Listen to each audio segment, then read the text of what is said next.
Hello friends, so today we're going to discuss the problem A or watermelon from the latest September Lunchtime 2020 from Codechef.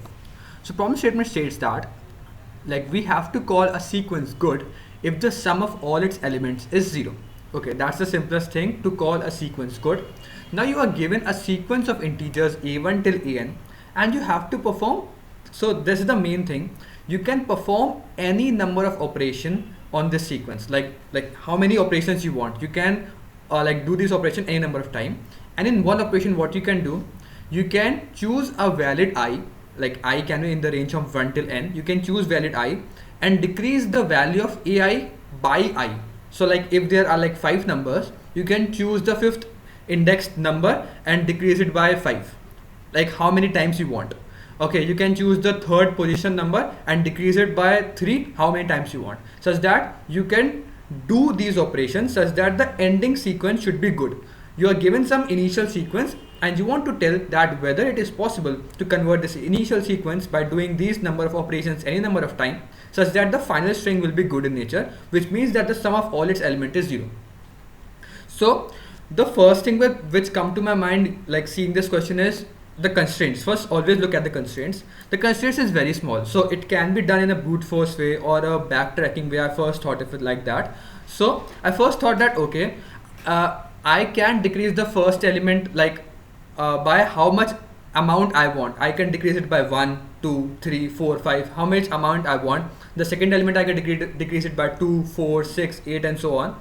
The constraints are very small, but even though if I use some like backtracking approach, it will be very large, or the time complexity will be very large. So I cannot do this. So the next thing which come to my mind is to observe some pattern in it.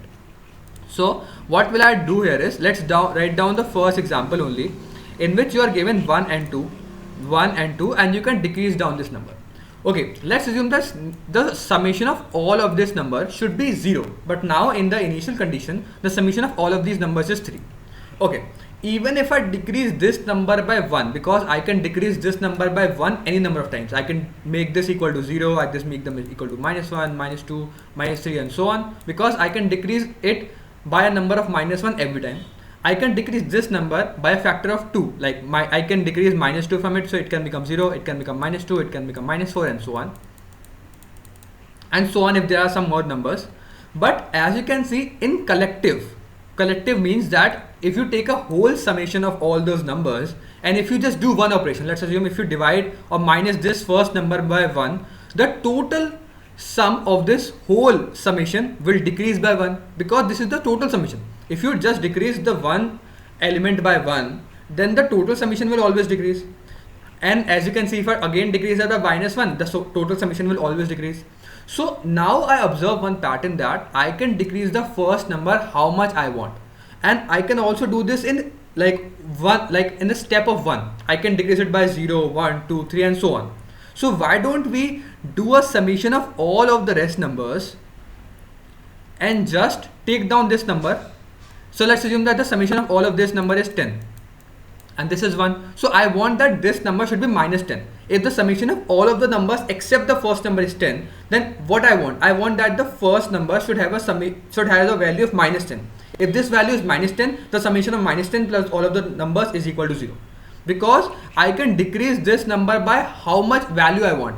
Because if I decrease this number, I cannot reach 3, I cannot reach 6. If I decrease this number, there are some values I cannot reach. I can overshoot these values, but for the first number I can decrease it by a step of 1, and it is always possible to reach every number.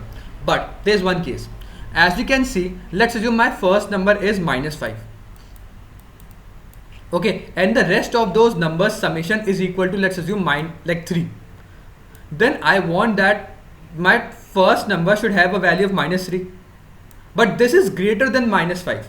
So I cannot increase this value, I can only decrease this value. So I have to check that the summation of all of those values except the first value, the summation of all of those values, these values, if I put a negative sign ahead of this, so let's assume that the summation of all of these values is 3, then I have to check that the first number should be greater than the -3. But because as you can see, if the first value is 1, the total summation of this is 2, so I put a minus sign ahead of this, which is -2. So I should ensure that the first value should be greater than -2. Then only I can decrease the first value, because I can only decrease the value. Now I can decrease the first value such that I can reach down to the negative value of the remaining sums. But if this value is already -5, I cannot decrease it further to make it -3. I have to increase it, and thus we know the like the cases for both of them. If the total summation of all of those numbers except the first number is such that the total summation of all of the numbers except the first number is the first number is actually greater than the summation of all of those numbers, then I can decrease them, or else I cannot decrease them. But I have to also put a negative sign ahead of this. I hope you get the point. I will take down to the code part now to make it even more clear. So take take the input of n. Total is the total summation of the numbers except the first number. Take the input of all of those numbers in this vector, and I will only add the numbers if its index is greater than or equal to 1, which means the numbers from the second position. And then if n is equal to 1, if there is only one number, I have only one case. If let's assume the number is 1, like there is only one number and it is equal to 10, then I can keep on decreasing it to reach it 0, because I want the total sum equal to 0. But if the first number is already -5, I cannot make this equal to 0. So there is a like corner case for n equal to 1. So if like the inputted number when n equal to 1, it should be greater than or equal to 0, then only the answer is yes, because then only I can decrease it to make it equal to 0. Else the answer is no. Else if the numbers are greater than or equal to 1, then I will put a negative sign to the total. Total stores the summation of all the numbers except the first number.